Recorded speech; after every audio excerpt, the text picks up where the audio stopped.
Welcome back. You're watching the year-end special. This is Money, Money, Money, and we are telling you where the money could be flowing in 2018. Still in conversation with Harshvardhan Rungta as well as Feroz Aziz. So, Feroz, I'm going to ask you the same question. You said that asset allocation is going to be the key. While that will vary depending on individual goals, life goals, age profile, etc., largely speaking, 2018 will be again a year of equity. Do you think real estate can make a resurgence? Where will the money be made? See, in my opinion, real estate is going through a transformational structural change. And even if there's money to be made, would I want to be a party to it? Why do I say that? Because the cash generation in the economy is significantly lower today and it's trending downwards. That's a big change of how we have seen real estate in our lives. Second is it has been unregulated for years and centuries maybe, and now it is being regulated. Right? Then you also have income tax, which is changing the rules for a builder's stock. So in this kind of transformational structural change in the asset, would I want to be a part of residential real estate in metros? The answer is a big no. Okay. Because there are a lot of people willing to, or trying to pick the bottom, so to speak, over there. That 5 years underperformance, 4 years, maybe the tide will turn now. So you don't see that turn happening in 2018? I don't see the tide turning because it will only be academic tide turn because people don't sell, but they perceive their value to be higher than it is actually sellable. So booms are also not realizable. Bear runs are also not realizable. So the price discovery is so inefficient that you're not able to sell the stock and there's no comparable stock to compare it against. So real estate is a no-no in my opinion. Where will the money be made? Of course, I personally think that equity will be the place where money will be made in 2018 as well. And on the debt side, and I very strongly feel that if the yields harden further by another 40-50 points, then there is going to be money made in the debt space because largely the trend is interest will go down, like Harsh mentioned. But the short-term blip of this yields hardening, and that's been the phenomena in the last 4-5 weeks. We've seen that, and everybody is talking about how you're not getting anything on FDs, but the 10-year benchmark yield has moved up substantially. So if there's a 40 paisa move, that is 7.5 on the yield, if I have to be more specific in the recommendation, it's a good opportunity to have debt making you in this year 9.5% return.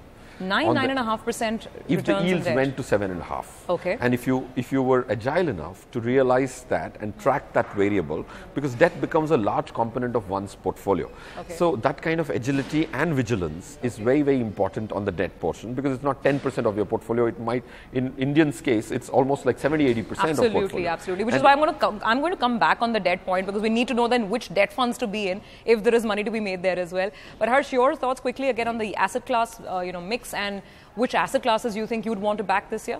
So, equity, of course, will be a portion of your portfolio. Within equity, I'm more inclined towards recommending a large cap oriented portfolio. Okay. With a simple reason, we've seen a huge rally in the mid cap segment, in the small cap.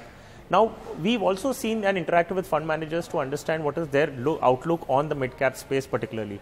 As a result, we've seen, a lot of funds have actually reduced and restricted the inflows that you can now make into mid-caps because they're running out of ideas.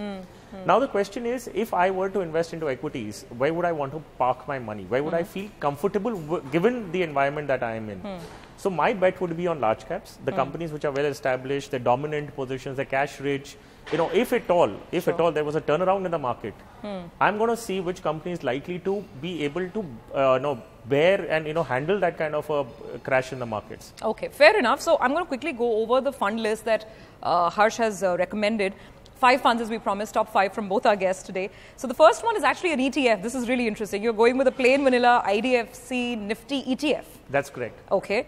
The second one is the ICICI Value Discovery Fund. Largely it's sort of a large cap oriented fund, Absolutely. right?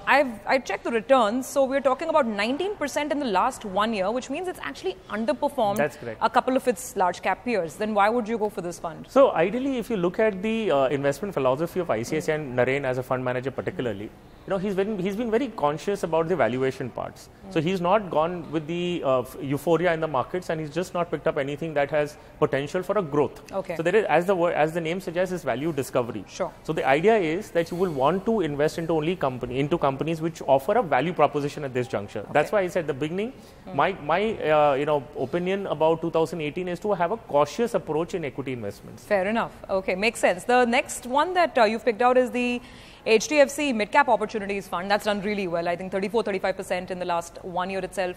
What makes this particular mid-cap fund work for you? So one, because it has been in existence for a long time. We've seen this fund basically living across all market cycles, and they have not lost their track. If you understand, they've been well focused into what they want to pick. I mean, they're just not going with they're experienced fund managers. Let's put it in one line. It's an experienced fund management which they've been incorporated with. The only concern that I have with this particular fund is the size of the fund. They're almost at about 20,000 crores. Okay. So that to a very small extent has one bit of caution in it. However, given the fund expertise and what the fund has done over different time horizons, I would put this into my bucket list because I don't want to miss out on the mid-cap opportunities again. I mean, we need to be participating in it. Fair enough. Incidentally, this is one overlap fund between both our guests. So this one is something that both Feroz and Harshvardhan are sold on. I'm going to come to Feroz's list in just a second. Let's complete Harsh's. You also have the SBI Magnum Multi-Cap and the Birla Sun Life Tax Relief. That's correct. Again, rationale for these two funds. Okay, so when we look at the SBI Multi-Cap, I mean, considering where we are standing today and again a cautious approach to equity investing, we see the multi-cap funds even today having a large exposure towards large cap funds. So they're anyways tilted towards large cap. So if you notice, this portfolio has a huge inclination towards large cap investing, and that is what the motto is going in 2018. Okay, so that, and then the tax relief, the Birla Sun Life. Of course. So we are at the fag end of the financial year as well, and we're going to see a lot of investments into the ELSS category. Now this fund is actually a multi-cap again, and has a super track record. Phenomenal return last 1 year, about 38-39%. Absolutely. Yeah. So in case you're looking at a tax saving instrument, I mean, it's better to look at something which aligns with your long-term goals. So if you're having any investment-oriented products which are like 10 or 15 years in nature, you'd rather go on with an ELSS scheme. Sure. Because that also aligns with your long-term goals. Okay, so that is Harshvardhan's top 5 funds for 2018. We've got 5 more from Feroz as well. Feroz, so let's go over your approach, and it's quite beautiful because, we have one of you who's slightly more conservative. So for our conservative viewers, those are some ideas they can perhaps work with. And Feroz here, who's saying that maybe, you can still make a good amount of money this year in mid-cap funds. So what are your top mid-cap ideas then? See, like Harsh mentioned, of course, there is some degree of euphoria which is already behind us. But the mid-cap, one thing which we have to very clearly remember is that SEBI came out with a regulation, right? That regulation is actually bringing conservatism in most of the mid-cap funds automatically. Okay. If I double do risk mitigation, then I hamper return, which is actually going to increase risk. Sure. Okay, so I'll explain what I'm trying to get to, is that SEBI has actually asked mid-cap funds and small-cap funds to consolidate to largely to the top 100, 300-400 companies in the country. Yes. Right? By stretch of imagination, a country of this size, skewing large values into these 300-400 is already being very conservative. Yeah. Now, if I bring large-cap funds into the portfolio, then my mid-cap exposure is even more. further, So you're double doing the risk. Yeah. Coming back to what are the mid-cap funds, to cut this long story short, Canara Robeco Emerging Equities is a good mid-cap fund, and HDFC Mid-Cap Opportunities, where there is an intersection with what Harsh is saying. These are two good mid-cap stocks, mid-cap funds, which I think have a good stock-picking capability on both the fund management side, which is the most important attribute of fund manager in the mid-cap space. Okay, so those are the two mid-cap ideas. You also, of course, have the Birla Sun Life Equity Fund, which is I guess diversified equity? It is diversified equity, and it tries to generate alpha. There's a Birla Frontline, which was recommended last year. This is Birla Equity, which is a little more dynamic, and I think that's the need of the hour.